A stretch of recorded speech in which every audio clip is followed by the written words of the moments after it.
Vinayak coaching classes YouTube channel में आप सभी का स्वागत। और आज का जो अपना टॉपिक है राजस्थान की जलवायु है। राजस्थान की जलवायु के बारे में अपन विस्तार से देखेंगे और जितना पार्ट आज कवर होता है वो फर्स्ट पार्ट में कंप्लीट करेंगे और जितना पार्ट आज कवर नहीं हो पाता है वो अपन सेकेंड पार्ट में देखेंगे। तो आज का जो अपना टॉपिक है वो है राजस्थान की जलवायु। राजस्थान की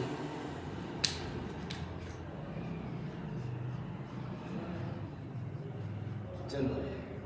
देखो जलवायु क्या होता है और जलवायु को समझने से पहले किन किन शब्दों को जानना पड़ेगा। जलवायु जब स्टार्ट होता है तो सबसे पहले कुछ शब्द आते हैं, जैसे मौसम आते हैं, ऋतु आती हैं और जलवायु आती है। तो मौसम क्या होता है, ऋतु क्या होती है और जलवायु क्या होती है, इनके बारे में अपन देखेंगे। ये अपने कुछ शब्द हैं। पहला है अपना मौसम, दूसरा है ऋतु और तीसरा है अपना जिसके बारे में अपन पढ़ेंगे वो जलवायु। किसी स्थान विशेष पर अल्पकालिक समय, किसी स्थान विशेष पर अल्पकालिक समय में वहाँ की जो वायु की अवस्था होती है वो अपना मौसम, जैसे मौसम जो होता है वो अल्पकालिक समय का होता है, जैसे 24 घंटे एक दिन, या अपन कह सकते हैं कि अभी क्या मौसम है और शाम को क्या मौसम होगा। तो किसी अल्पकालिक समय के लिए वहाँ का जो वायु का अवस्था होता है वो मौसम कहलाता है। इसी प्रकार यही समय जैसे कुछ महीनों तक है, जैसे गर्मी कुछ महीनों तक चल रही है, फिर कुछ समय बाद सर्दी आई, कुछ महीनों तक सर्दी है, फिर वर्षा ऋतु, ठीक है। तो इस प्रकार ये चेंज हो रहा है, लेकिन इसका जो टाइम पीरियड है वो महीनों में बदल गया है, तो उसे अपन कहेंगे अपनी भाषा में ऋतु। उसके अलावा फिर अपना दूसरा आता है जलवायु। जलवायु वायु की अवस्था का एक दीर्घकालिक प्रोसेस होता है, दीर्घकालिक अवस्था होती है कि इतने समय से, जैसे ये दीर्घकालिक अवस्था कितना हो सकता है, ये दीर्घकालिक अवस्था जैसे 15 साल, जैसे 20 साल, 30 साल, तो एक लंबा टाइम पीरियड होता है। तो उसके ही आधार पे वहाँ की जलवायु का निर्धारण किया गया है कि यहाँ पे हमेशा यही जलवायु पाई जाएगी। तो जलवायु एक लंबा टाइम पीरियड होता है और मौसम एक शॉर्ट टाइम पीरियड होता है, एक छोटा सा, जैसे कि 24 घंटे या 1 डे के साथ। तो आपने देखा है जैसे कि मरुस्थल, पश्चिमी मरुस्थल वो किन कारणों से वहाँ शुष्क प्रदेशों से कहा जाता है, वो कारण अपन देखेंगे कि जलवायु को प्रभावित करने वाले कारक कौन कौन से।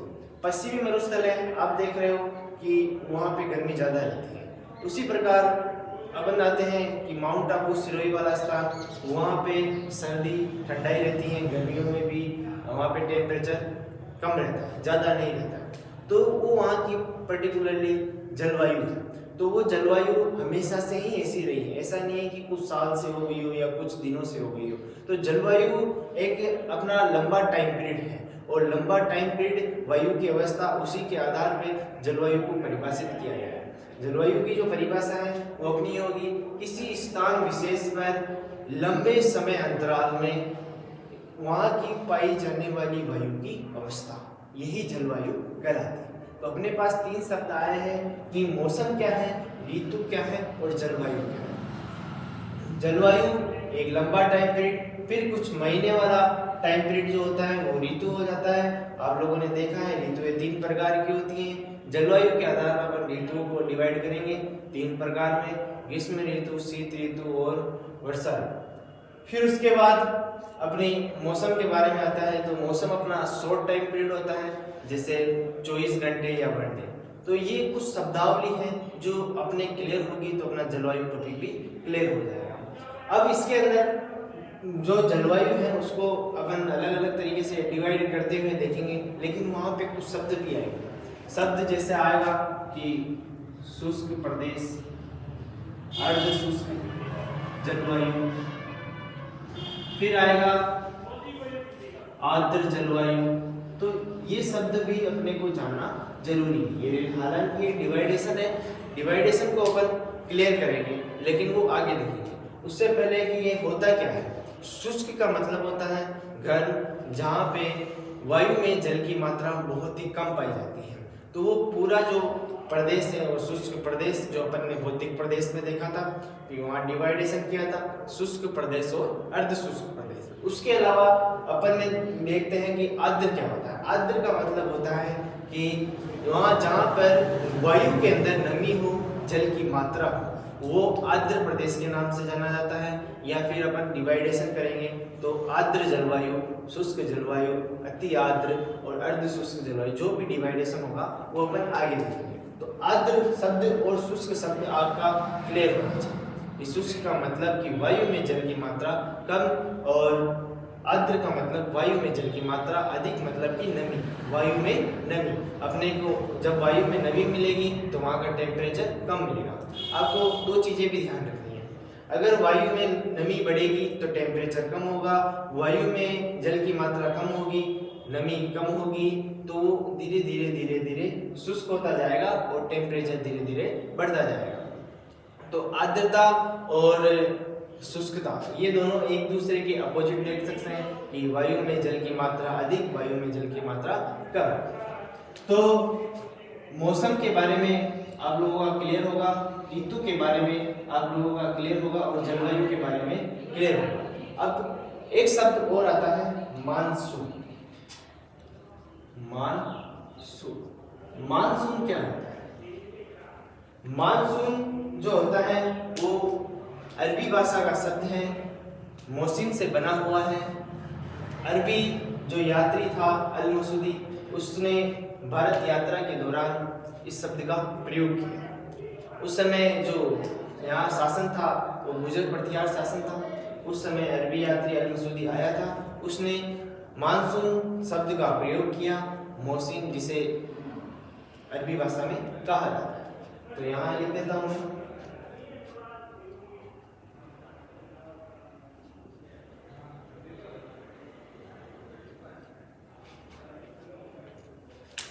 तो देखो आगे बढ़ते हैं कि मानसून क्या है। मानसून वायु की दिशा है। वायु की दिशा कैसे है? देखो मानसून जब आता है तो वो किस कारण आता है, कैसे बनता है, क्या क्या वहां पे घटनाएं घटित होती हैं। एक शब्द आएगा कि वायुदाब। वायुदाब, वायु के द्वारा लगाया जाने वाला दाब, वायुदाब। वायुदाब के साथ ही यहाँ पे आएगा कि निम्न वायुदाब और उच्च वायुदाब। उच्च वायुदाब। जब गर्मी का महीना आता है तो ग्रीष्म ऋतु आती है, तो जो स्थलीय भाग होता है वहाँ पे निम्न वायुदाब बन जाता है, क्योंकि स्थल भाग है, वायु गर्म होती है और ऊपर उठती है। ऐसे ही महासागरीय भाग है जो अपना जल से घिरा हुआ भाग है, वहाँ पे जल गर्म होता है और भाप के रूप में ऊपर उड़ता है। जैसे ही भाप के रूप में ऊपर उड़ता है वो वायु में घुलनशील हो जाता है और वायु का दाब बढ़ा देता है, और वहाँ पे एक वायु दाब बन जाता है जिसे बोला जाता है उच्च वायु दाब। और जो स्थलीय भाग है वहाँ पे केवल स्थल है, वायु ओनली फॉर गर्म हो रही है, तो वहाँ पे बनेगा निम्न वायुदाब। तो दोनों भागों पर उच्च वायुदाब और एक जगह निम्न वायुदाब अपना बन गया। अब मानसून भी तैयार हो गया, उच्च वायुदाब निम्न वायुदाब भी बन गया, लेकिन इसका गमन का प्रोसेस क्या होगा वो अपन देखते हैं। जैसे आप लोगों ने देखा है कि एक गैस की टंकी है, उसमें अगर गैस भरी है तो ऑब्वियसली वो गैस बाहर की तरफ निकलेगी। क्यों निकलेगी? क्योंकि गैस की टंकी के अंदर जो गैस भरी हुई है वो अत्यधिक संपीड़न, अत्यधिक वायुदाब से भरी हुई है, और बाहर का जो वातावरण है वो निम्न वायुदाब वाला है। जैसे ही उसे मौका मिलेगा वो निम्न वायुदाब की ओर गमन करेगी। तो जो अपना मानसून है, मानसून भी इसी तरीके से गमन करता है कि जहाँ उच्च वायुदाब बन गया वहाँ से वो निम्न वायुदाब की ओर अग्रसर हो जाएगा। और निम्न वायुदाब कहाँ बना? स्थलीय भाग पे निम्न वायुदाब बना। तो पवन की दिशा भी मानसून के साथ साथ गमन करेगी और पवनें मानसून को लेती हुई और निम्न वायुदाब की ओर चलेगी और इस प्रकार अपना जो मानसून है वो अग्रसर होगा। तो मानसून जो शब्द है वो अरबी भाषा के शब्द मौसिम से बना है और अल मसूदी जो अरबी यात्री था वो भारत आया था तो उसने ये शब्द प्रयोग किया था। अब ये शब्द के बारे में क्वेश्चन आता है, आप लोगों का क्वेश्चन क्लियर हो गया होगा। अब मैंने यहाँ पे वायुदाब, निम्न वायुदाब और उच्च वायुदाब के बारे में बता दिया है। ये भारत का आप लोगों ने देखा है कि यहाँ पे ये पूरा स्थलीय भाग है और यहाँ पे ये राजस्थान, स्थलीय भाग और ये जलीय भाग।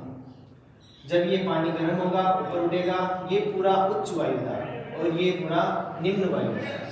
तो पवनों के साथ ये मानसून गमन करेगा और स्थलीय भाग में बारिश करेगा, स्थलीय भाग में बारिश करेगा। तो ये पूरा मानसून का प्रोसेस है। उसके बाद देखते हैं कि राजस्थान की जो जलवायु है उसकी विशेषता क्या क्या है। राजस्थान की जो जलवायु है उसकी विशेषता है, उसी आधार पर उसको प्रभावित करने वाले कारक भी, प्रभावित कारक कौन कौन से हैं वो भी अपन देखेंगे। जैसे कि कारक आप लोगों ने देखा है कि और पढ़ा भी है भौतिक प्रदेश में कि अरावली की दिक् स्थिति, अरावली की जो स्थिति है वो मानसून को सबसे ज़्यादा प्रभावित करती है। इस वजह से अरावली के पश्चिमी भाग में वर्षा कम होती है। पूरा मरुस्थल आप लोगों ने देखा है कि शुष्क प्रदेश में कितने सेंटीमीटर वर्षा होती है और अर्ध शुष्क मरुस्थल में कितने सेंटीमीटर वर्षा होती है। शुष्क में 0 से 25 और अर्ध शुष्क में 25 से 50। तो ये वर्षा का यहाँ पे इतना कम अंतराल क्यों पाया जाता है या फिर इतनी कम वर्षा क्यों होती है। तो जो अरावली की स्थिति है वो अरब सागर से जो मानसून आता है उसकी वजह से उसको समानांतर अपने निकाल देता है और जो बंगाल की खाड़ी से जो मानसून शाखा आती है वो मतलब कि एक चट्टान की तरह खड़ा होके और उसको आगे नहीं बढ़ने देता है और इस वजह से पूरा मरुस्थल बिना वर्षा के रह जाता है और वहाँ पे शुष्कता पाई जाती है। और वहाँ का जो स्थलीय भाग है आप लोगों ने देखा है पूरा रेतीला भाग है, रेत है जो जल्दी गर्म भी हो जाती है और रात में ठंडी हो जाती है। जैसे रेत गर्म होगी तो टेम्परेचर बढ़ेगा तो वहाँ शुष्कता बढ़ेगी। तो इस प्रकार पूरे राजस्थान में अलग अलग जगह अलग अलग जलवायु पाई जाती है। तो जलवायु को अपन पहले विशेषता के आधार पर देखेंगे, फिर इसको कौन कौन से कारक है प्रभावित कर रहे हैं उन कारकों के बारे में अच्छे से एक एक के बारे में देखेंगे। तो मैंने आपको अरावली के बारे में बताया। फिर देखेंगे अपन ऊंचाई, इस समुद्र तल से ऊंचाई। अब आप लोगों ने देखा है यह तो अपने थारका मरुस्थल की बात हो गई। एक देखा है कि माउंट आबू सिरोही के पास वाला क्षेत्र ठंडा रहता है। ये पूरा भाग समुद्र तल से अत्यधिक ऊंचाई पे है। जैसे जैसे ऊंचाई बढ़ती जाएगी टेम्परेचर कम होता जाता है। तो ये ऊंचाई भाग पर स्थित होने के कारण यहाँ का टेम्परेचर कम पाया जाता है। वायु में आर्द्रता मिलती है, वायु में आर्द्रता मिलती है तो टेम्परेचर कम होगा, मतलब कि वायु में नमी, वायु में जल की मात्रा। तो ऊंचाई जो समुद्र तल से ऊंचाई है वो भी जलवायु को प्रभावित करने वाला एक कारक है। अब देखो बाकी जो दूसरा भाग है वहां पे भी अपन डिटेल से देखेंगे। अक्षांश स्थिति के बारे में देखेंगे, वनस्पति के बारे में देखेंगे, वर्षा के बारे में देखेंगे। तो सबसे पहले बात करते हैं अपन जलवायु की विशेषता कि जलवायु की विशेषता क्या है और फिर इसको प्रभावित करने वाले कारक कौन कौन से हैं। अगर प्रभावित करने वाले कारक नहीं होते तो क्या पता सारी जगह एक जैसी जलवायु मिलती। प्रभावित करने वाले कारक हैं, इस वजह से अलग अलग प्रकार की जलवायु ऑल ओवर राजस्थान में पाई जाती है। तो अपन देखेंगे सबसे पहले इसकी विशेषता के बारे में। तो आइए आगे बढ़ते हैं।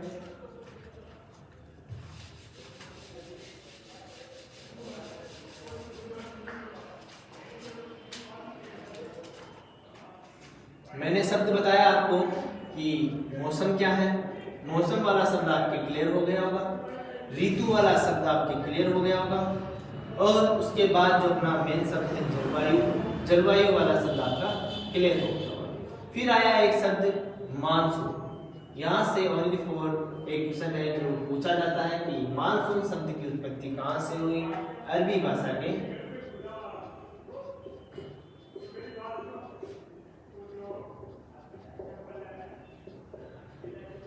शब्द, अरबी भाषा के मौसम शब्द से मानसून शब्द की उत्पत्ति हुई। बस इतना सा देखना है सर। फिर उसके बाद आता है कि जलवायु की विशेषता। जलवायु की विशेषता, अपने जो राजस्थान की जलवायु है उसकी विशेषता क्या है, और उसी विशेषता के आधार पे यहाँ पे उसको कौन कौन से कारक प्रभावित कर रहे हैं। सबसे पहला कि यहाँ पे जो जलवायु है वो शुष्क और अर्ध आर्द्र प्रकार की है। राजस्थान की जलवायु शुष्क और अर्ध आर्द्र, कंप्लीटली आर्द्र नहीं, अर्ध आर्द्र, कंप्लीटली आर्द्र होती तो यहाँ पे आप लोगों को कुछ इलाकों में बर्फ देखने को मिलती। तो इस प्रकार से कहा गया है कि शुष्क तो है लेकिन आर्द्र भी कैसा, अर्ध आर्द्र। राजस्थान की जलवायु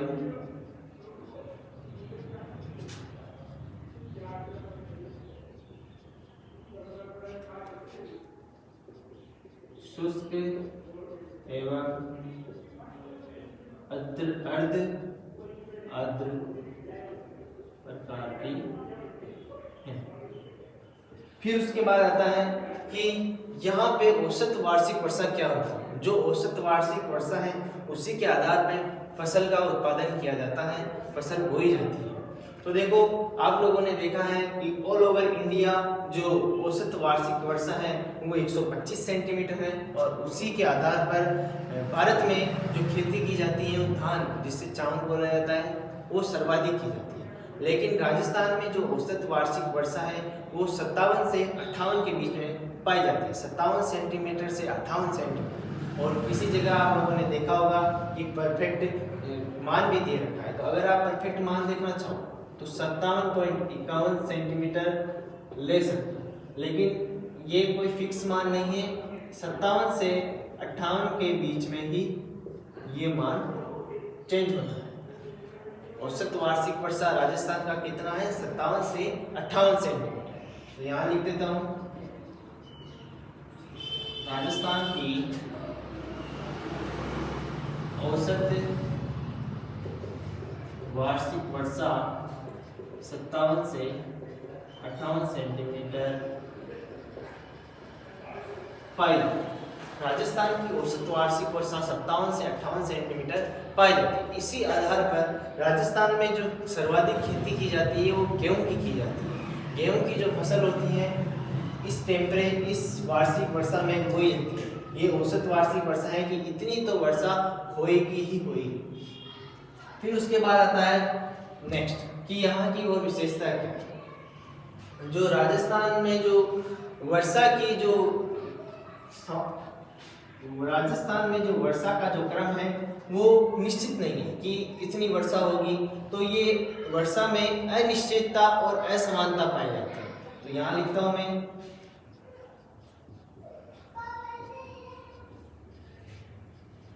यहाँ होने वाली वर्षा में अनिश्चितता व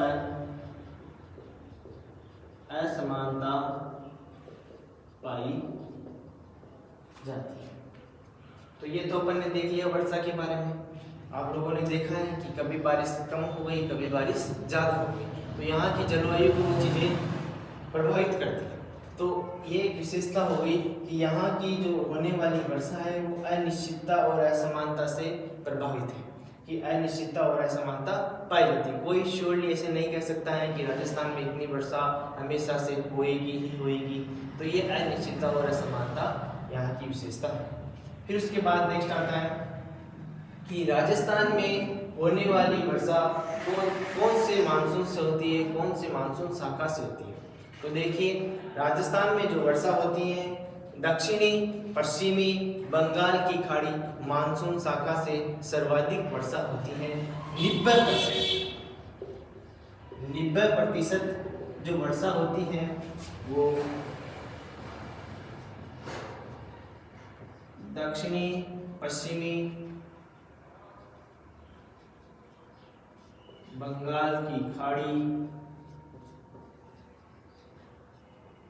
मानसून शाखा से। अरब सागरीय जो मानसून शाखा होती है उससे राजस्थान में वर्षा नहीं होती है, वो अरावली के समानांतर निकल जाता है और राजस्थान में इतनी वर्षा नहीं करता है। बंगाल की खाड़ी जो दक्षिणी पश्चिमी मानसून शाखा है, बंगाल की खाड़ी से होते हुए विंध्याचल कगार के समानांतर आते हुए और राजस्थान गंगा के मैदानी इधर यहाँ पे फुल वर्षा करता है और सबसे ज़्यादा जो बारिश होती है लास्ट में वो अपने राजस्थान में होती है। 90% बारिश राजस्थान की कौन सी शाखा करती है? दक्षिणी पश्चिम बंगाल की खाड़ी मानसून शाखा। तो यहाँ पे लिख लेते हैं राजस्थान में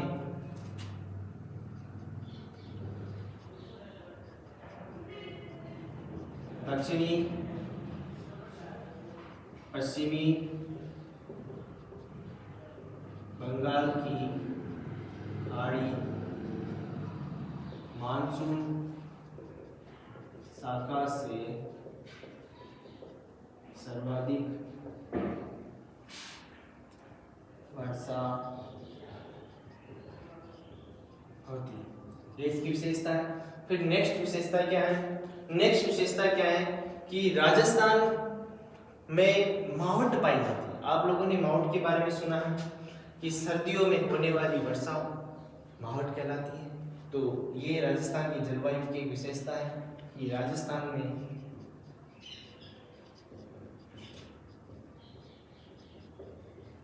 मावठ पाई जाती है। हालांकि अपन इनको जब ऋतुएं डिवाइड करेंगे कि ऋतुएं 3 प्रकार की होती है तो वहां देखेंगे लू, मावठ, शीतलहर वगैरह, बबूलिया वगैरह सारी चीजें अपन वहां देखेंगे। लेकिन एक विशेषता में यहाँ मैंने लिख दिया कि राजस्थान की जलवायु में एक महत्वपूर्ण भूमिका निभाती है कौन? मावठ। फिर उसके बाद अगला पॉइंट कि इसकी विशेषता का अगला पॉइंट क्या है। देखो राजस्थान की जो जलवायु है वो आर्द्रता और तापमान, आर्द्रता और तापमान के व्युत्क्रमानुपाती है। व्युत्क्रमानुपाती मतलब कि आर्द्रता बढ़ेगी तो तापमान घटेगा, आर्द्रता कम होगी मतलब कि शुष्कता बढ़ रही है, तापमान बढ़ेगा। तो आर्द्रता और तापमान में सर्वाधिक अंतर पाया जाता है। राजस्थान की